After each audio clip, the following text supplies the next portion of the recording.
noite, meus amigos e minhas amigas.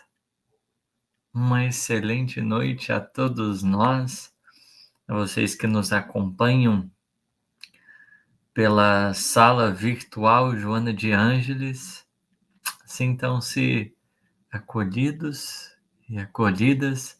É sempre um privilégio e uma alegria para o nosso coração estarmos juntos para a gente conversar um tiquinho a respeito do Evangelho.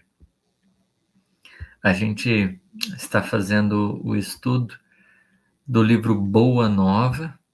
Estamos aí já ultrapassando a metade dele, né? Hoje vamos para o capítulo de número 16.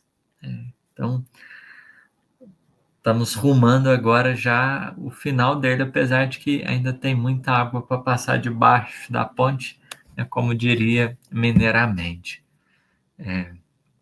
Aqueles que estão chegando aí,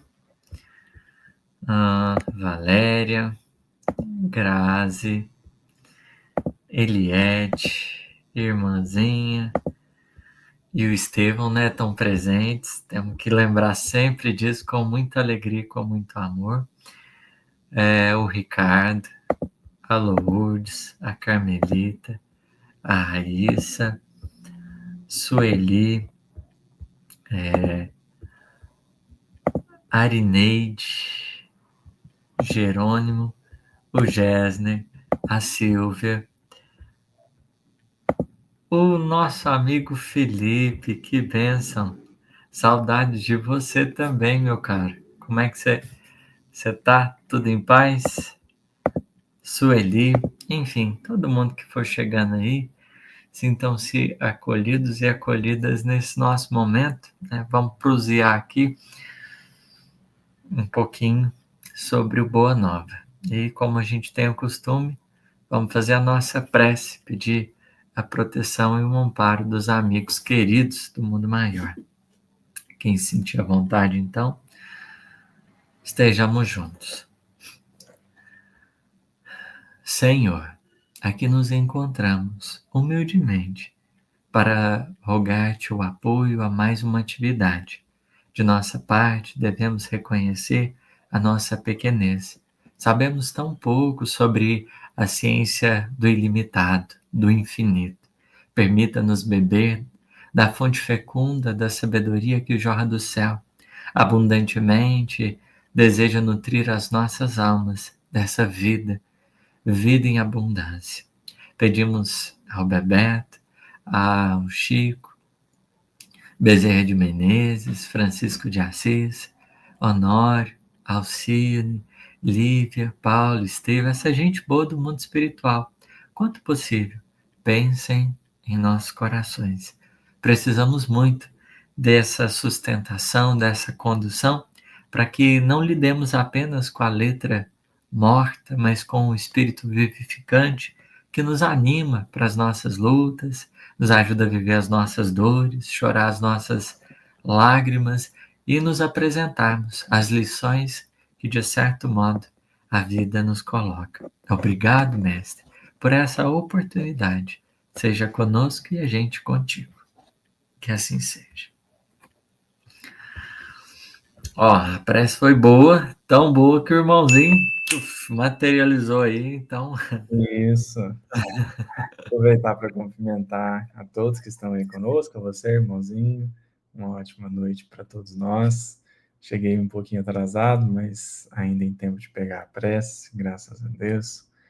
E cumprimentar em especial a minha companheira de vida que segue aí conosco. Uma ótima noite a todos nós. Tem que falar oi pro seu filho, irmãozinho. Eu estava falando com ele mais cedo. Aqui, meu filho. Boa noite. É sempre dois. Então, exatamente. Ele estava falando com ele mais cedo. Ótimo. Então vamos lá, né? Vamos começar aqui. Eu tô mais para acompanhar, irmãozinho. Mete bronca. Não, pode mandar bala aí, irmãozinho. Eu tô abrindo aqui. Se você quiser começar a leitura, pode ir. Então, esse capítulo é interessante a gente pensar nele a partir de 3 momentos, né, que Humberto de Campos vai escrever, pensando aí em 3 instantes, vitais. Uma excursão que Jesus acaba parando em Dalmanuta, e ele vai estar ali, né, vai se hospedar na casa de um pescador, e durante essa hospedagem, o Tomé, né, vai desejar fazer um network ali, querer, né, que Jesus se encontre com algumas pessoas, estabeleça alguns acordos, né, apresente a boa nova a partir da ideia do sinal. Tem um segundo momento, que é Jesus na crucificação e a participação de Tomé nesse momento. E por último, a gente ainda tem aquele instante da ressurreição que o Tomé vai participar, sendo o discípulo que é ausente na segunda aparição do Cristo, né? Porque a primeira é a Maria de Magdala, a segunda é aos discípulos confinados ali numa casa que eles se encontravam, né? E aí, logo em seguida, Jesus vai se fazer presente. Só que nesse intervalo entre essa segunda e essa terceira aparição, o Tomé não vai acreditar nos discípulos, porque ele estava ausente e ele vai desejar, né, alguma prova de que efetivamente Jesus havia ressuscitado, e o Cristo vai permitir que ele toque, como ele mesmo tinha pedido, até então, para acreditar, né, ele vai pedir para tocar e o Cristo vai apresentar as feridas para ele. Então, 3 momentos que o Bebeto vai explorar aqui para a gente, e o nosso, né, intuito aqui é tentar, então, trazer algumas lições, algumas reflexões a partir desse viés. Existe para a gente, né, uma pergunta-chave aqui nesse capítulo, uma ideia central, que quando a gente olha para o título, Testemunho de Tomé, a experiência que Tomé viveu, ela também seja muitas vezes a experiência que a gente esteja sujeito a viver em alguma medida. Esse testemunho dele diz respeito ao quê? A jornada evolutiva dele é atravessada pelo quê? Essa é uma pergunta importante para a gente se fazer, levando em conta que cada discípulo possui um tema existencial. Jesus não por acaso escolhera 12 personalidades distintas, porque cada uma possuía traços bem específicos de lições e de experiências que estava subordinado a viver por causa das suas necessidades evolutivas.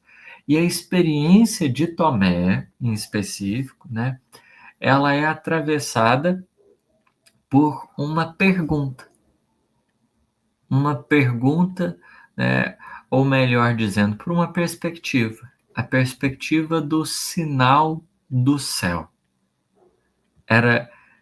É um discípulo que ele quer alguma coisa para ele poder acreditar. Ele não entendeu ainda. Isso é importante a gente pensar a respeito desse sinal do céu. Normalmente, quem pede o sinal do céu não entendeu. Ele não compreendeu o que está acontecendo. E ele está querendo alguma coisa, o sinal do céu, querendo ou não, é para ele estar em condições de compreender aquilo que ele está viajando, está voando, aquilo que ele não percebeu. Então, isso é a experiência do Tomé. É alguém que não conseguiu entender com maior profundidade os objetivos da Boa Nova e estava desejoso de alguma experiência espiritual que pudesse levar a ele, como se miraculosamente o simples fato de testificar de alguma coisa, de estar presente em alguma coisa, pudesse levá-lo a esse entendimento. Só que a gente, nas linhas da doutrina espírita, a gente trabalha com fé raciocinada. A fé raciocinada significa o amadurecimento do nosso relacionamento com a divindade, com a lei, que não é fruto de uma experiência. Porque, veja, conforme os Espíritos vai dizer, e aqueles que nos acompanharam no Evangelinho ontem, lá no Instagram, viu que a gente comentou um pouquinho disso, daquela questão do Livro dos Espíritos, que é, né, questionado. Os Espíritos vêm a Deus? Aí os Espíritos vão responder para Kardec. Os superiores veem e compreendem, mas os inferiores só sentem e adivinham. Então, o natural da nossa experiência com o divino, com a transcendência, com a lei divina, é que ela seja gradativa e paulatina. Porque, à medida que a gente vai vivendo, a gente vai tentando entender. É como se fosse, a gente usou a metáfora da mímica. A experiência é como se fosse mímica. Tem horas que a gente passa bem longe de acertar, tem horas que a gente vai começando a se aproximar. Mas existe um processo de amadurecimento nessa compreensão, porque não é do dia para a noite que Deus se revela para nós vivo, nítido. Essa compreensão, essa visibilidade dessa lei que perpassa os nossos destinos, que orienta tudo, ela faz parte de uma experiência profunda, que não é de um dia, é uma construção de uma vida. Então a gente precisa serenar, aquietar o coração, para que aos poucos a ideia vá se dilatando à medida que o coração vai se conformando, vai se formando nesses instantes. E o que Tomé sofre é de uma ansiedade desmedida que o leva, por não compreender, a querer a todo custo ter um nível de entendimento que não lhe é possível, porque ele não construiu bases para que isso se desse. É preciso que a alma se acerene, é preciso que o pensamento se aquiete, antes de ansiar por alguma coisa fora, a fim de ajustarmos o grau das nossas expectativas. Porque Deus não está, muitas vezes, na manifestação do poder dele. Não é, né, por aquilo de grandioso que às vezes a gente vai falar assim, nossa, aqui está Deus. Às vezes é pelas experiências mais mínimas, quando a gente começa a enxergá-la sob o prisma da alma, porque a gente vai percebendo que ele, não é que ele está numa experiência ousada, que vai chocar, mas às vezes é naquele momento que a gente está mais sensível, que a nossa alma está mais aberta, às vezes é no silêncio, num instante despretensioso, que ele vai trazer alguma coisa mais efetiva à nossa trajetória. E é nesse sentido que Jesus quer trabalhar com Tomé. Essa ansiedade que a gente vive hoje, enquanto espírita, né? Quem de nós não quer ter o contato com o mundo espiritual por intermédio do chamado extraordinário, daquilo que foge ao comum, né? Ver provas ditas evidentes. Só que o mundo espiritual é muito além da fenomenologia dita extraordinária, porque é alguma coisa que atravessa as nossas vidas de maneira sutil, presente, constante, e que quanto mais a gente vai entendendo os mecanismos, mais a gente vibra nos mínimos detalhes com aquilo que está posto. Por isso que é um engodo, e Kardec vai chamar a atenção disso, né, para esse caminho do sinal, essa exigência do sinal. Né? A gente pode exigir, às vezes, esse sinal das pessoas. Demonstra o seu amor por mim. E, às vezes, a pessoa pode fazer uma coisa muito grandiosa, aquilo ali até impactar num instante. Mas se aquilo não for construção do dia a dia, pode ser só um fogo de artifício que brilha, brilha, brilha, mas a gente não sente confiança, não sente solidez, porque para além do espetacular, é preciso focarmos naquilo que foi fomentado, cultivado e que vai construindo uma base segura. O que você acha, irmãozinho?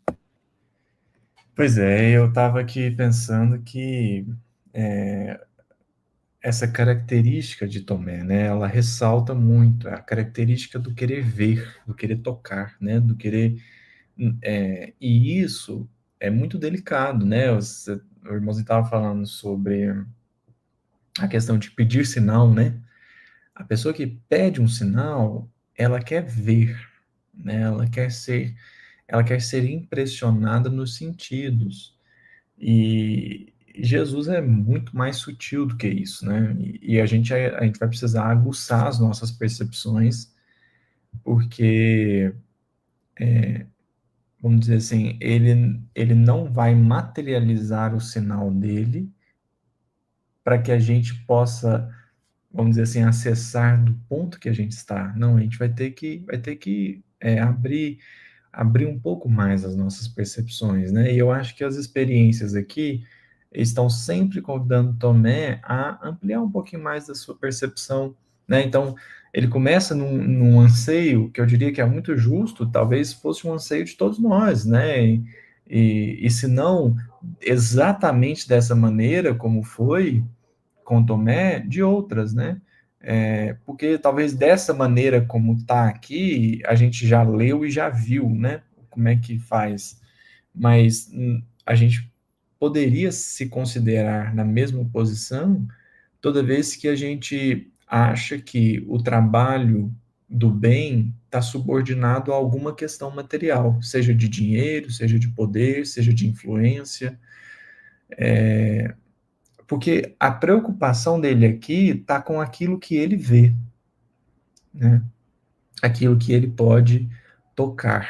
E aí, por isso, ao final, né, a experiência é mais marcante, porque é quando ele finalmente entende que não é sobre tocar, não é sobre ver, mas sobre sentir, né?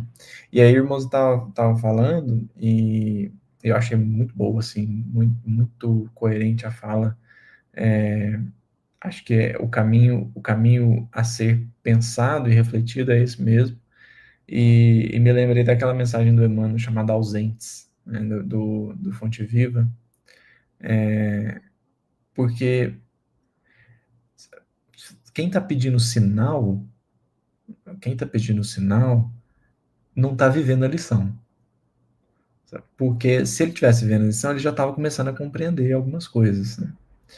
Então, isso é bem, bem interessante. Aí o Emmanuel vai comentar um pouco disso. A lição chama Ausentes, porque Tomé chega pedindo, né, para ver o Cristo, sendo que ele não estava no momento em que Jesus apareceu pela primeira vez. E aí Emmanuel termina a mensagem dizendo isso, né?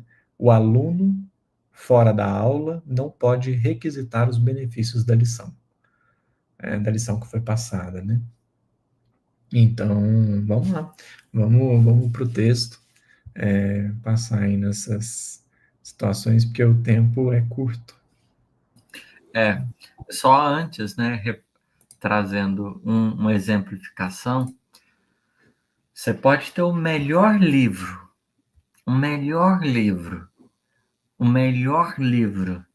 Se você colocar nas mãos de quem não tem conhecimento, e essa pessoa não tem referências, ela não tem bases, a pessoa vai falar assim, legal o livro, interessante o livro. O valor não está, muitas vezes, estritamente subordinado ao que a coisa em si representa, mas as estruturas internas, a preparação daquele que vai observar. Porque, né, Jesus ele vai alertar, não jogueis pérolas aos porcos. O problema não é a pérola, o problema é quem ia receber. Nem deis coisas santas aos cães. O problema não é a coisa santa, o problema é o cão. Então, Humberto de Campos aí reforça, ó, de todos os discípulos, era Tomé o que mais se preocupava com a dilatação.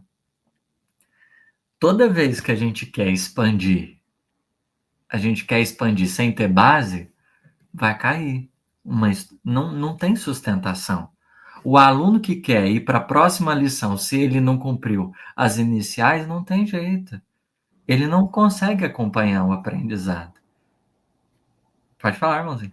Não, é só porque tem uma coisa que eu acho interessantíssima nisso, para a gente poder ver como que isso que o irmãozinho está colocando é verdadeiro, e eu acho que entender isso é muito importante para que a gente não caia na ilusão de almejar posições para as quais a gente não tem ainda a base para sustentar, né? Eu sempre fico pensando no Chico, e isso, quando pensei isso, me impactou muito. Nos primeiros 60 anos de mediunidade, foram 100 livros. Nos próximos 30, foram os outros 300. Então, 60 anos para publicar 100 livros e 30 para publicar 300. Ou seja, me parece 60 anos construindo uma base que depois estava sólida, aguentou coisa assim, não que antes não foi, né? Mas assim, veio muito trabalho, muita coisa. Então, assim, foram 60 anos, parece que preparando para os outros 30, né? E é nítido, assim, como que a coisa foi orquestrada, né? Mas, enfim, irmãos, era só Não, esse. mas é fantástico a gente pensar. Se as raízes são profundas, a árvore sustenta-se com tranquilidade. Mas se não é profunda, você pode ser a árvore mais bonita, ela não suporta. Ela não suporta. Porque a base é fundamental, né? E a nossa base do relacionamento com o divino é a nossa capacidade aí de muitas vezes se dando conta dele no dia a dia, como a Grazi trouxe aí para a gente, né? A enxergar o extraordinário de Deus no ordinário da vida. Maravilhosa frase, Grazi, muito boa mesmo, porque se a gente não aprende a enxergar Deus nas diminutas parcelas, né? Ser de fiel no pouco, naquilo que aparentemente é ínfimo. Se o nosso coração não vai se nutrindo, vai ficar muito difícil, né? Essas demonstrações mais altas, essas coisas que às vezes, esses arroubos que às vezes a gente tanto espera. Não adianta querer, né? A gente está na posição, por exemplo, da mediunidade do Chico, se a gente não construiu 1 hora de concentração sequer, se o nosso pensamento se perde em 10 minutos. Não tem como falar assim, olha, gostaria muito que os espíritos viessem escrever essa obra, aí vão chegar para a gente e perguntar, amigo, o que você está fazendo? O que você está apresentando aí que forja o campo inicial? Porque a questão é essa, o campo inicial para o início das atividades. Se não tiver, vai ficar muito difícil. Então, a preocupação de dilatação, a gente quer crescer, a gente quer estar mais exposto, a gente quer ser mais visível, a gente quer um monte de coisas. Esse desejo, muitas vezes exacerbado que a gente tem, né? De estar sempre crescendo, mas se ele não é calcado dentro de pezinhos no chão, uma consciência mais digna, que já se acostumou com o lugar do anonimato, por exemplo, com um coraçãozinho que já foi se assentando sobre as bases da simplicidade, né? Para o simples ter além do que ele precisa é muito mais tranquilo, porque ele nunca se perde para além das suas necessidades. Ele sempre sabe o lugar de cada coisa. Mas para quem não entendeu o básico, ele nunca entende o essencial, porque ele ainda não o descobriu. Então, perpassa a evolução saber a gente se ajustar a essas experiências. Infelizmente, o Tomé queria expansão, né? Como a gente vai ver essa primeira experiência, só que ele não estava ainda muito consciente. Então, ele queria que os mais ricos, os mais poderosos, eles tivessem esse contato. Aí, e ele vai chegar, eu falei, Jesus estava em Dalmanuta, na casa de um pescador. Eu acho que eu falei Simão, mas é Zacarias, eu acho que eu errei. Não me lembro se eu falei ou não. Mas aí o Tomé vai dizer: Senhor, numerosos homens de importância estão na localidade e desejam o sinal da vossa missão divina. E aí ele vai explicar quem que é, né? Porque Jesus faz o quê? Silêncio. Jesus não ficou empolgado, assim, já não estava falando assim, ó, marca aí a reunião, né? A gente encontra pelo Meet, faz uma videochamada, não tinha nenhuma inquietação, não tinha nenhuma ansiedade em Jesus. Só que a ansiedade estava muito forte, muito, mas muito forte no coração do Tomé. Aí ele vai, né, tentar aumentar o brilho das pessoas para ver se convencia, né? Aí não vai adiantar muito, porque o fato, né, eu não vou me ater à fala dele, porque ele simplesmente vai chamar a atenção para isso, porque o mais importante é as falas de Jesus nesse caso aqui. Então, ele vai citar essas pessoas importantes que ele queria que Jesus conhecesse. Só que, né, Jesus, depois do silêncio dele, vai perguntar com serenidade. Ele espera, sem violência, para que o pensamento possa se aconchegar e a gente ter condição de, né, o Tomé ali naquele momento tivesse condição de se dar conta melhor das lições. E o mestre pergunta: que desejam de mim? Aí o Tomé: querem conhecer-vos, mestre. Quer dar uma palavrinha com você, né, ver como é que você é e tal. E aí, olha a resposta de Jesus: não é necessário que vejam a mim. Meu Deus. Isso é maravilhoso, né? Porque a gente cai em cada cilada aí por querer se expor demais, querer se colocar em situações que às vezes não nos dizem respeito. Não é necessário que vejam a mim, mas que sintam a verdade que trago de nosso Pai. Se quiser comentar, irmãozinho, fica aí à vontade de ter os comentários das pessoas. Chega o rei. Vamos lá. Essa postura de Jesus é fantástica, porque o problema, até eu estava refletindo aqui, né, enquanto você falava, irmãozinho, o problema não é tão somente o pedir o sinal, assim, né, talvez o ponto maior seja com qual intenção esse sinal está sendo pedido. Porque os de boa vontade, quando pedem um sinal, são atendidos. Por exemplo, Eurípides, né? Falou assim, eu vou acreditar se João Evangelista vier me explicar o Sermão do Monte. Era um coração sincero, querendo entender. Ele, com as ferramentas que ele tinha na mão, né? Então não estava conseguindo. E aí o pedido foi atendido. Então, qual que é o ponto aqui? Pela resposta que Jesus dá para Tomé, a gente entende qual que é a intenção. Eles não estão querendo ser convencidos. Eles estão querendo mostrar que são mais poderosos. Então chegam exigindo coisas que, se Jesus se dobra para atender, fala assim, pô, é mais um que a gente domina. E vou dizer assim, Jesus está dando para eles o grande sinal que eles queriam, né?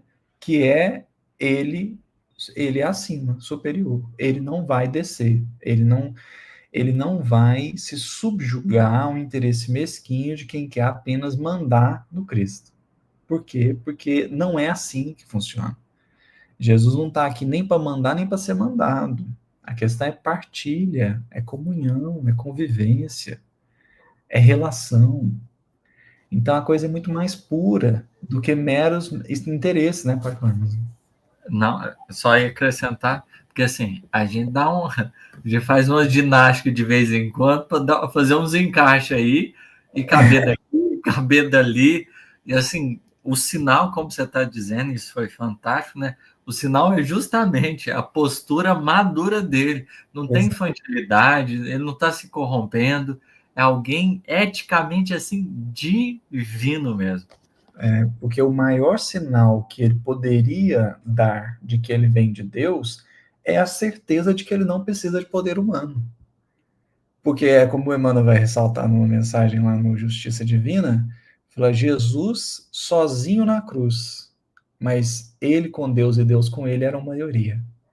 Então, o que uma pessoa que está com a verdade precisa fazer para convencer quem quer que seja? Nada. Eu estou com a verdade. Eu não vou ficar lutando para convencer quem, na verdade, não quer ser convencido. Esse é o ponto. Não querem ser convencidos. Eles querem dominar. E aí a resposta é: eu não estou sob o domínio de vocês. Então vocês não precisam ver a mim. Vocês precisam ver a mensagem que vocês não estão enxergando, né? Não está enxergando. Vocês precisam ver o que eu estou trazendo. Porque para aqueles que assim sentiram, Jesus sentou, conversou, explicou mais de uma vez. Aqueles corações sinceros que estavam reunidos em torno dele, ele apresentou tudo, sempre. Mas esse não era o caso. E é esse o ponto do Tomé. Ele não estava conseguindo ir além. Estava parando naquilo que os olhos veem, né? Aquilo que ele consegue enxergar numa primeira instância.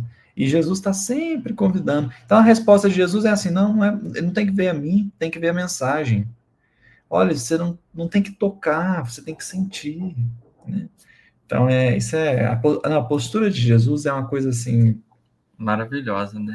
extraordinária. É o professor que olha para o aluno do sexto ano que está querendo entender questões da graduação e fala assim: meu amigo, não é desconsiderando as suas capacidades, não é de alguma maneira, né, não olhando para você.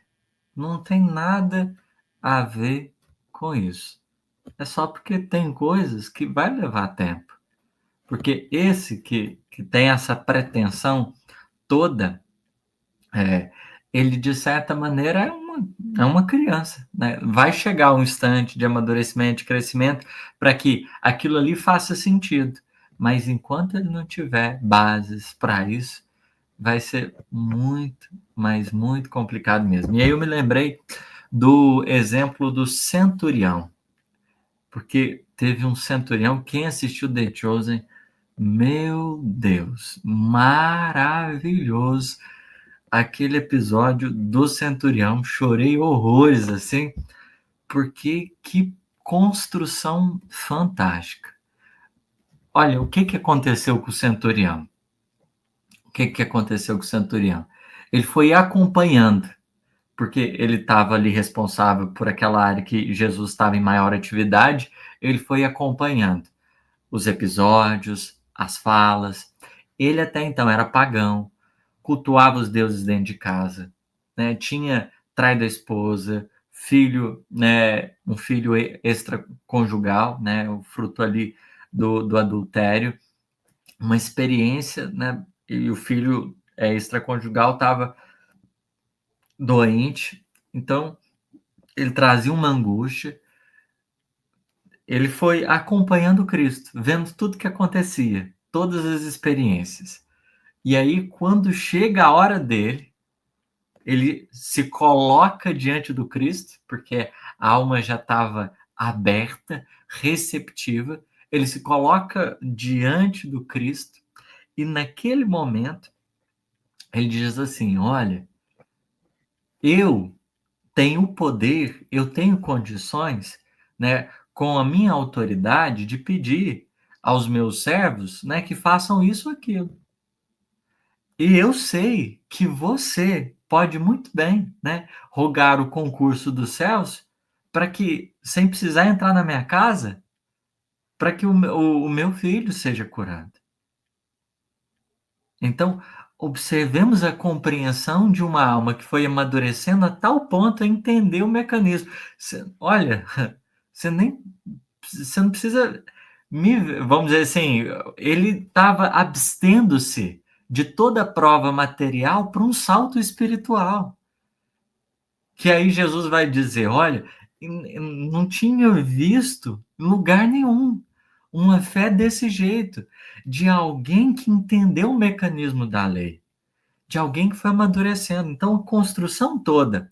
E aí é bonito, porque pensando nesse episódio aqui primeiro, a gente não vai conseguir avançar muito de jeito nenhum, porque essa lição é maravilhosa do Boa Nova. Mas dá para fazer um paralelo com o Públio. Dá para fazer um paralelo com o Públio. porque a preocupação do Tomé era ter gente influente. Públio Lentulus vai buscar Jesus por causa da filha. Não porque ele queria, mas porque ele se vê obrigado a estar ali presente. O centurião estava indo buscar Jesus por causa do filho, por causa da criança que estava em casa doente. Então, os dois, um é muito poderoso, podia fazer, mandar, pintar e bordar, vamos dizer assim, e ele vai estar diante do Cristo, vai escutar um monte de coisa dele, Jesus vai auxiliá-lo, mas isso não vai ser o suficiente, porque ele volta para casa subordinado à crença nos deuses. Não mudou nada. Por mais que tenha sido operado um sinal verídico, é preciso que a filha dele, né, desminta, porque ele falava: graças aos deuses você foi curada, minha filha. Aí a filha dele diz assim: graças ao profeta, papai, para quebrar todas as expectativas dele, porque ele não conseguiu abandonar. E o centurião, né, chega em casa, vai ver o filho curado, vai apagar as velhinhas, vai renovar ali o altarzinho que antes era dedicado aos deuses, vai ensinar para os filhos a palavrinha Shalom, Shalom, num desejo assim de renovação profunda. Mas foi uma alma que abriu-se para essa experiência, que esteve disposto a sentir essa verdade, para além de um encontro pessoal com Cristo, mas entendeu efetivamente o lugar desse Cristo, né, que deve ocupar e tudo mais. Então, é uma lição aí importante para a gente pensar. Tem até uma pessoinha aí que está pedindo auxílio no chat, e o M Lives, né? Foi você, irmãozinho, que sugeriu? Ah, ótimo. Se quiser aí comentar alguma coisa. Não, é só um amigo aqui acompanha nenhum dos canais, né? Colocou que estava precisando de ajuda, a gente respondeu, mas podemos seguir. Tá. Então, essa vai ser a primeiro momento. E aí tem algumas falas de Jesus que vão ser importantes, né? Que ele vai ponderar. Tomé, Deus não exige que os homens o conheçam senão no santuário perfeito. Senão no santuário do perfeito conhecimento de si mesmos. Ou seja, não é uma questão de fora, é uma questão que tem a ver, é algo de dentro. Porque às vezes a gente espera muito algo de fora, mas uma pessoa insegura não se resolve muitas vezes com demonstrações simplesmente de fora, se ela não olhar para a insegurança dela. Porque, vamos pensar, num relacionamento, o outro pode oferecer todas as provas de amor, fazer de tudo, mas se a insegurança não for observada dentro do seu campo de causas, não adianta. A gente permanece. Jesus operou em favor do público, mas ele não resolveu a questão de dentro. O que estava nas bases de tudo aquilo ali? Então precisava primeiro olhar, renovar o coração para que fizesse sentido aquilo ali. A gente precisa entender esse campo das causas interiores, que é o que Jesus está chamando a atenção aqui. Mas aí ele continua, né? Tem essa segunda falinha dele aí, irmãozinho. Se você quiser ler, comentar. Então, para comentar essa fala, o que eu queria trazer assim, o quanto que é difícil não ter o pensamento que Tomé teve. Porque se a gente for observar, assim, variando um pouquinho, mas é o mesmo pensamento do Levi, lá no capítulo 11, que é o mesmo pensamento do Judas, que depois vai ser explicado no capítulo 24, se não me falha a memória, que é assim, como é que nós vamos fazer sem os poderosos, né? Sem os poderosos do mundo. E aí Jesus vai trazer. Eu vou ler essa partezinha onde está marcado, a partir de onde está marcado, porque a resposta ela está num nível tão alto, que se você trouxer esse texto hoje e entregar para muitos cristãos, eles não vão entender. Imagina quem estava pegando a coisa ali no primeiro momento, né? Que é a pergunta de Jesus: julgas então que o evangelho do reino seja uma causa dos homens perecíveis? Como é que uma coisa divina pode ter origem humana, né? Se assim fosse, as nossas verdades seriam tão mesquinhas como as edificações precárias do mundo, destinadas à renovação pela morte nos eternos caminhos do tempo. Isso é fantástico, né? Isso aqui é porque a, a maior característica da verdade é imutabilidade. A verdade não muda. Então, 2 mais 2 é 4. Aí, isso vale antes do Cristo, vale até hoje, vai valer para sempre. É uma verdade. A mensagem do Cristo valeu na época dele, vale na nossa. E até costumo brincar assim, né? Que o evangelho ele nem está ultrapassado e nem atual. Ele continua à frente do tempo, né? Ainda é à frente do nosso tempo, o evangelho. Então, nós ainda estamos nessas lições. Por quê? Porque é a verdade, ou pelo menos a parcela da verdade que a gente pode ter acesso. Então, as edificações precárias do mundo estão destinadas à renovação pela morte, por quê? Porque são imperfeitas. Aí é a lei de destruição barra transformação, né? Você tem que perecer para regenerar e avançar, né? Termino de ler, irmãozinho. Você quer comentar? Pode, não, pode ir. Os patrícios romanos e os doutores de Jerusalém não terão de entregar a alma a Deus algum dia? Então, fica parecendo assim, né, que é Deus, vamos dizer assim, é Deus que tem que descer, né? Não, é a gente que tem que subir, né? Não somos nós que estamos esperando por Deus. É Ele que está esperando por nós, né? Porque vamos dizer assim, a gente tem que ir ao encontro da verdade, né?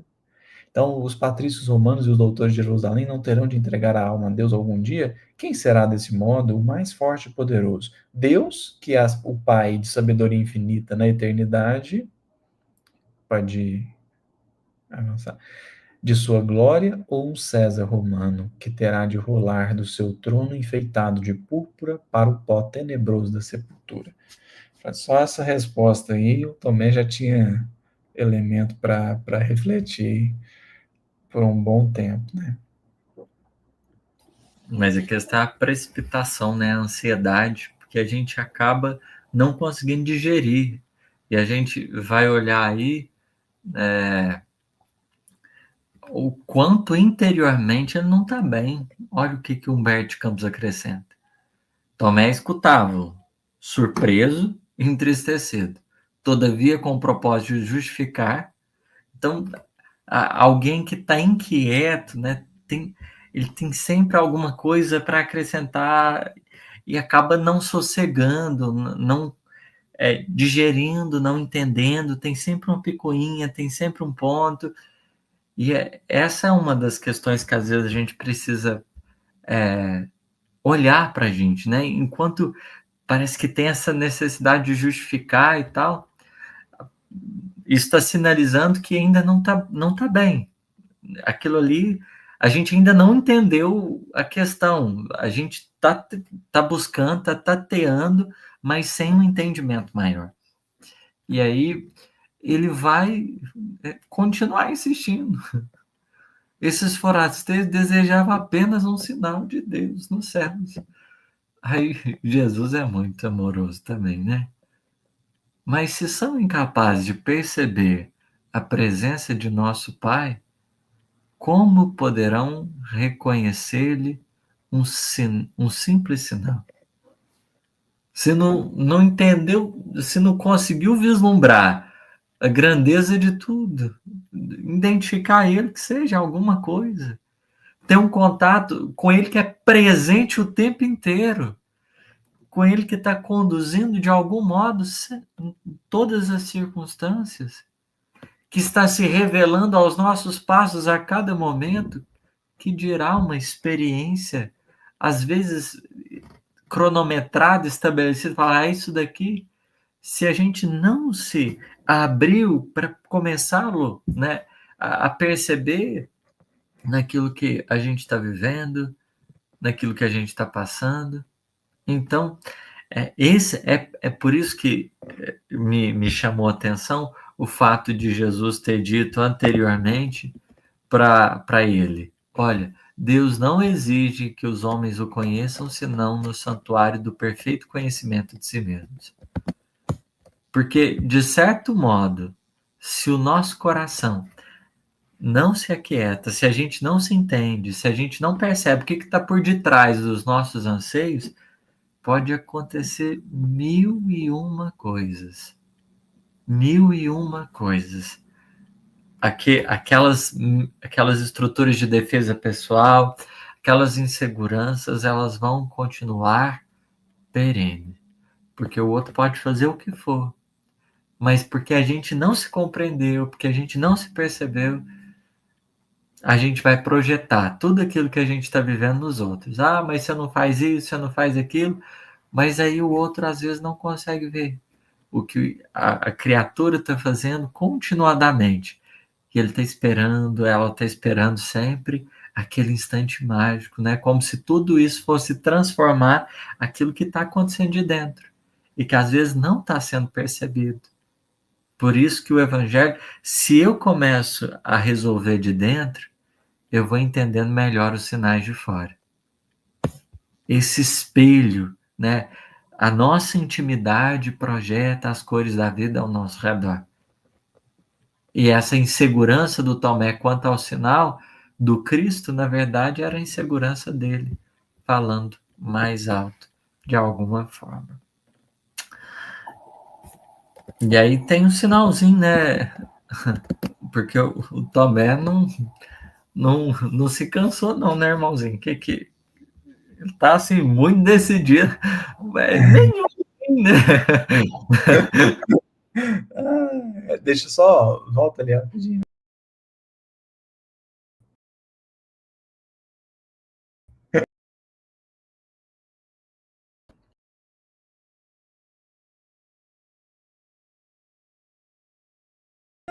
Aí, é bom demais, irmãozinho. Volta ali no. Só para o pessoal entender, é porque nós temos controle aqui da sala, né? E quem tem o controle pode pôr ou tirar uma pessoa da live. E nós dois estamos aqui brigando, né? Para me pôr e me tirar. Ai, irmãozinho. Ó, uma coisa que Jesus falou aqui que é fantástica, assim, achei. É uma coisa realmente que o espírito humano parece que ele é inconsequente, até como uma tentativa de autoproteção. Porque até uma vez eu estava ouvindo um vídeo do professor Clovis, que eu particularmente gosto muito, e ele comentando assim, a grandeza da criação, né? Então, você começa a pensar na astronomia, é uma coisa assim, e aí é o que o Clovis fala, né? Fala assim, se isso não te impactar, assim, vai ver, porque seu coração está precisando reviver, né? Assim, você olha para a criação, para o universo, tem trilhões de galáxias. Cada galáxia tem bilhões de estrelas, cada estrela com seus planetas. Então, nós estamos falando de bilhões e bilhões e bilhões de planetas. Se isso não impacta a gente, e é um negócio que está em harmonia. O sistema solar não está em crise, sabe? O sistema solar está funcionando bem. Essa fala do Cristo aqui, ó. Contudo, os homens do mundo encontram a casa edificada da natureza com a exatidão de suas leis e timbram sempre em negar a assistência da providência divina. Isso é a coisa mais impactante. Mais impactante é a gente ver a harmonia da criação, a estabilidade das leis da natureza e continuarmos céticos. Então, o Criador, e eu diria os espíritos, né, que comandam o sistema solar, que resolveram equações que a gente ainda nem descobriu. Você acha mesmo que esses espíritos estão de cabelo em pé por causa do problema que a gente está carregando? De jeito nenhum. Então, o sinal que Deus podia dar, ele deu. Tudo em harmonia. Absolutamente. Só há desarmonia em nós. E isso deveria ser mais impactante, né? Essa fala de Jesus aí, ela mexe muito comigo, porque deveria ser mais impactante. Se a gente observar, assim, o simples fato de... porque acho que a gente não reflete muito, mas, assim, o fato de que, pode parecer óbvio, eu pego uma semente de maçã, planto e dá maçã. Isso mostra que tem lei, que tem ordem. Não é uma baderna, não é eu vou plantar uma coisa e vai nascer. Não, não, não. Você plantou isso, vai nascer isso. E isso é ordem. Né? O Stephen Hawking dizia assim: a maior prova de que existem leis na natureza é que a gente pode prever o resultado de algumas ações. Então tem ordem. E que sinal mais que a gente precisa, né? Depois que está tudo equilibrado, o que mais, né? Então, é por isso que Jesus não vai dar sinal para eles. Ou pelo menos já está dando um sinal mais, né? Porque, fala, o que mais que eu posso fazer, né? Para provar para eles que Deus está aqui, né? E a coisa está acontecendo. Mas, enfim, vamos... Eu coloquei no chat, irmãozinho. Vou sair às 21 para coisinha. Aí você. Não. Deixa eu pegar aqui. Isso. É. Deixa eu já deixar aqui no jeito, então. Nossa. Ok, irmãozinho, deixa eu compartilhar aqui. Já. Aí. Aí Tomé faz uma pergunta que é fundamental, né? Qual é a nossa senha? Como provar que nós estamos com Deus, né?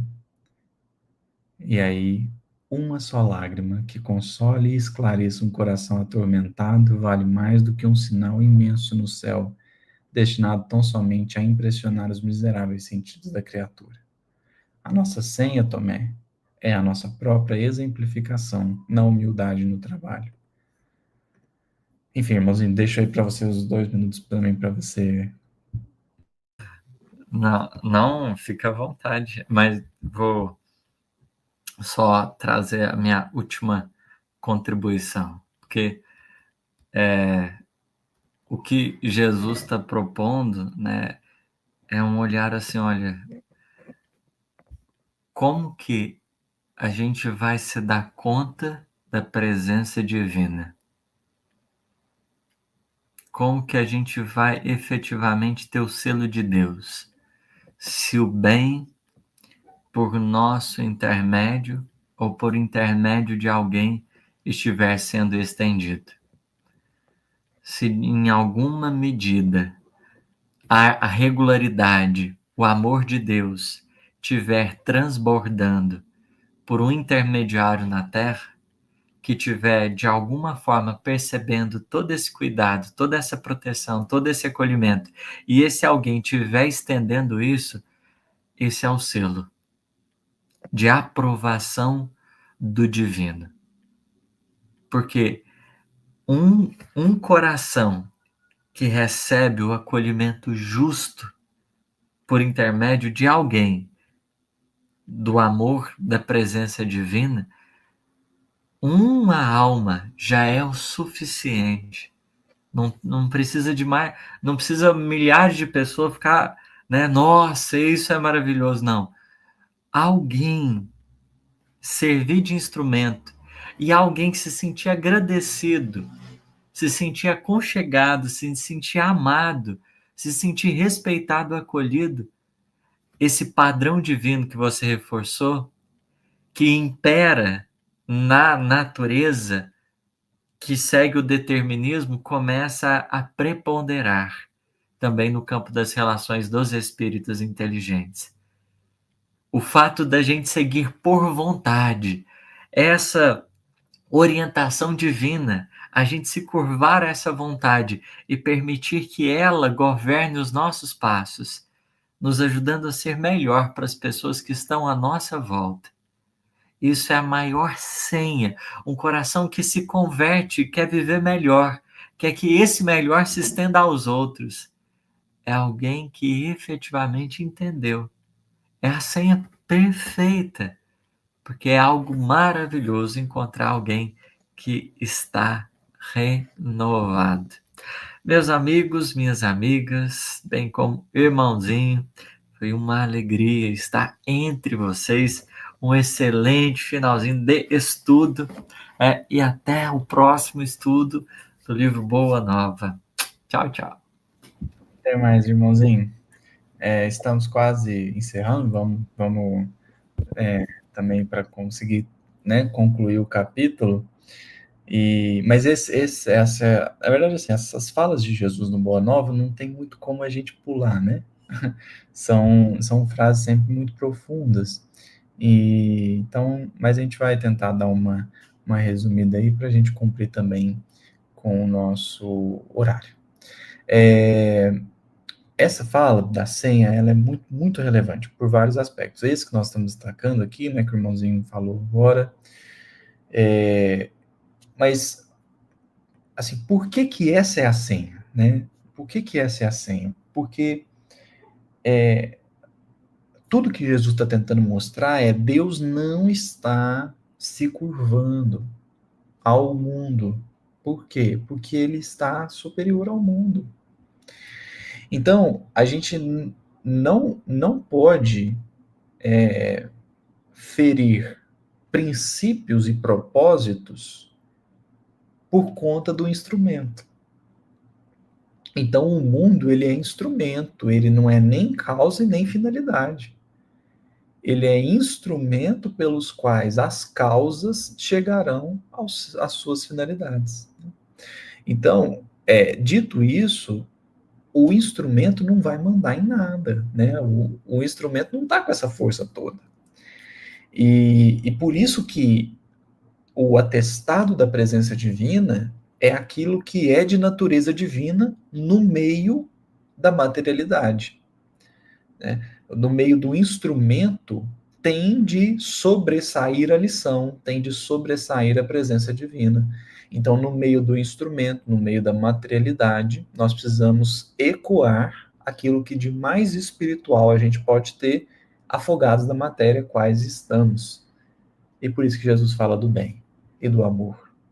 Né? Como ele vai dizer aqui, ó, o nosso sinal é o do amor.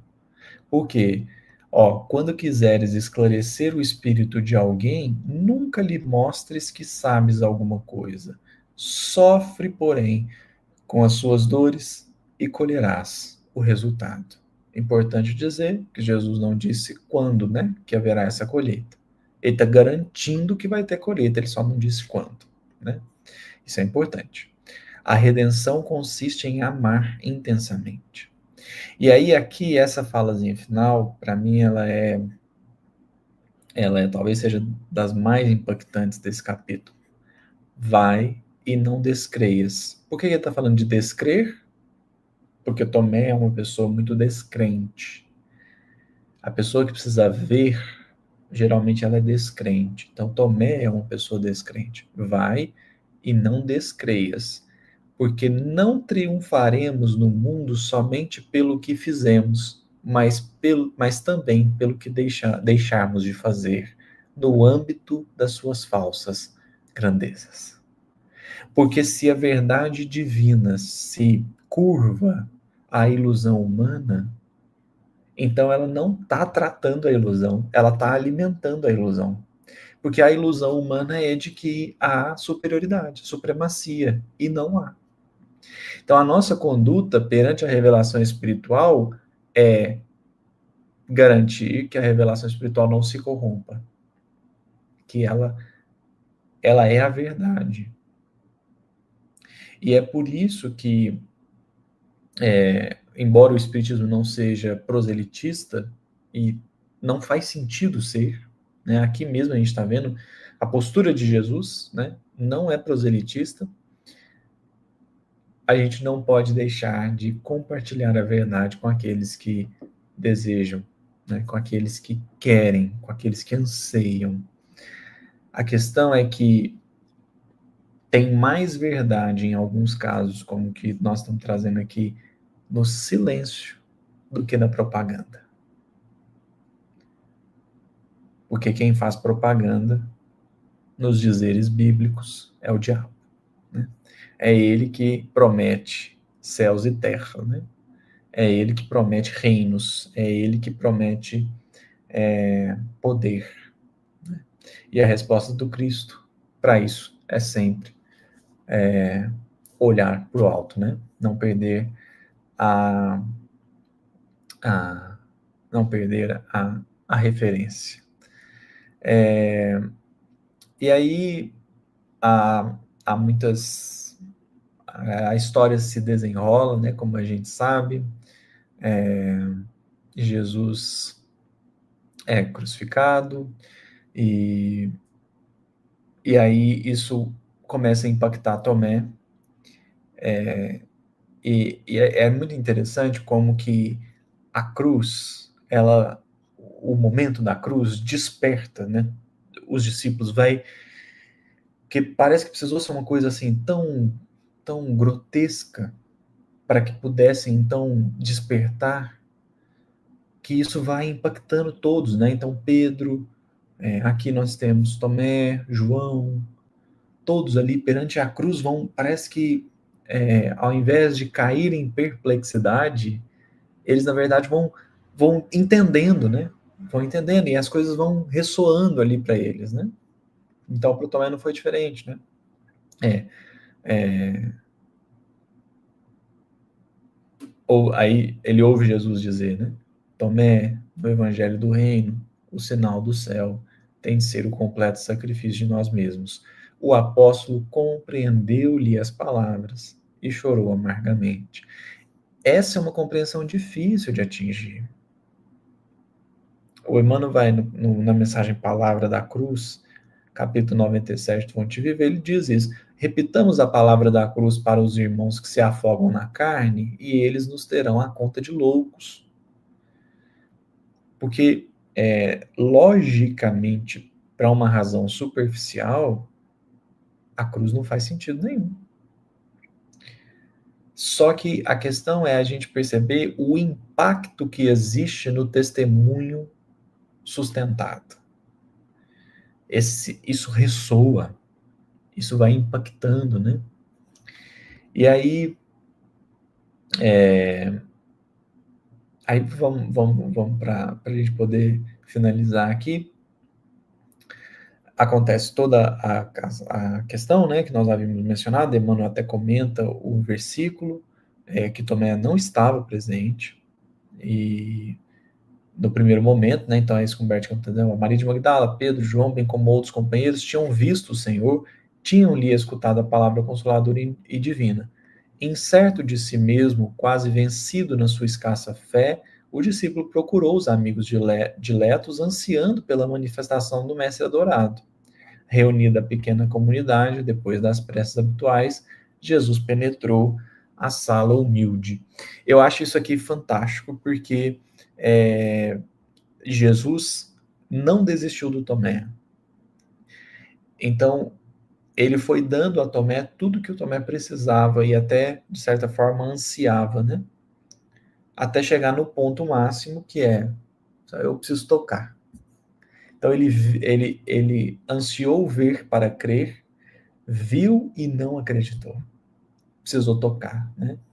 E aí, o Senhor, percebendo-lhe os pensamentos mais ocultos, aproximou-se do discípulo de fé vacilante e o convidou a tocar-lhe as chagas. Depois de pronunciar as palavras que as narrativas apostólicas registraram, acrescentou bondosamente: Tomé, põe a tua mão nas minhas chagas e não te esqueças de que este é o sinal. Qual é o sinal? Não o deixar tocar exatamente, mas é o sacrifício que vai até as últimas instâncias. Então é Jesus dizendo assim: você precisa tocar? Então toca. Não tem limite para esse testemunho, né? Para esse sacrifício, né? De certo modo, para os de bom coração, para os de boa intenção. Então, você queria ver, viu, não adiantou, quer tocar, toca. E aí o sinal é esse. O sinal é a gente vai trabalhar por todo mundo. A gente vai tentar buscar todo mundo, mas dando aquilo que eles precisam, não aquilo que eles necessariamente querem. E aí esse é um instante mais crucial na vida de Tomé, né? Então, a razão fria do apóstolo notou que um clarão novo o invadia e lhe penetrava a alma. Compreendeu finalmente que o martírio do coração que ama se reveste de misterioso poder. Tocado pela humildade do mestre redivivo, prosternou-se e chorou. Suas lágrimas eram de ventura e lhe proporcionavam ao espírito um júbilo para cujo preço todos os tronos da terra eram miseráveis e pequeninos. Sua alma acabava de vencer uma grande batalha. O coração triunfara do cérebro, o sentimento lhe acrisolara, lhe aperfeiçoara a fé. Esse é o ponto. A razão, a razão só é boa se ela nos liberta para a fé. A nossa razão só pode ser boa se ela nos permite alçar os voos da fé. Porque se ela nos prende, então se a gente fica nos estreitos limites da simples razão, a gente não consegue avançar. A gente não consegue discernir, a gente não consegue compreender. É preciso sentir. E aqui está Jesus fazendo com que Tomé sentisse do que é que ele estava falando, porque Tomé estava tentando raciocinar, mas a razão só é boa quando ela liberta para o sentimento. O que isso quer dizer? Quer dizer que a razão só é boa quando, pela razão, a gente reconhece que a razão é insuficiente. Enquanto a gente estiver acreditando no poder da razão, a gente está preso nela. Então a razão só é boa quando ela reconhece que ela é insuficiente, aí a gente dá o salto do sentimento. Se a razão não adianta, eu vou para onde? O que você está sentindo? Esse é o sinal, né? Sempre com relação ao sentimento. Então é isso, meus amigos. É uma excelente lição, como foi colocado aí, né? Pela Graziela, minha querida Ana Cláudia, Lourdes, querida Silvia também aí. Tivemos muitas participações, né? Sempre o estudo fica mais rico, né? Com as participações, a gente agradece muito a presença de cada um, aos diversos canais que estão aí nos auxiliando na transmissão, a Web Rádio, Fraternidade, a Rede Amigo Espírita, a Rádio Portal da Luz, a TV7, o Centro Espírita Allan Kardec, a Casa Espírita Seara de Luz, e o Espiritismo e Mediunidade Lives TV, e claro, a sala virtual Joana de Ângeles. Obrigado a todos pela presença e vamos fazer a nossa prece de encerramento. Senhor Jesus, nós te agradecemos pela oportunidade de refletirmos um pouco mais acerca dessas lições que há tanto tempo vêm nos rodeando a alma, nos buscando o coração, nos propondo reflexão e aprendizado. Nós te agradecemos pelo amparo, pela condução, pelo amor com que nos envolve e nos permite oportunidades incontáveis de soerguimento, de purificação. Mas ousamos ainda pedir, Senhor, nos favoreça situações, lições, para que também possamos sentir a necessidade que temos da Tua mensagem, da Tua palavra e da Tua presença. Que o Senhor esteja conosco, agora e sempre, que assim seja.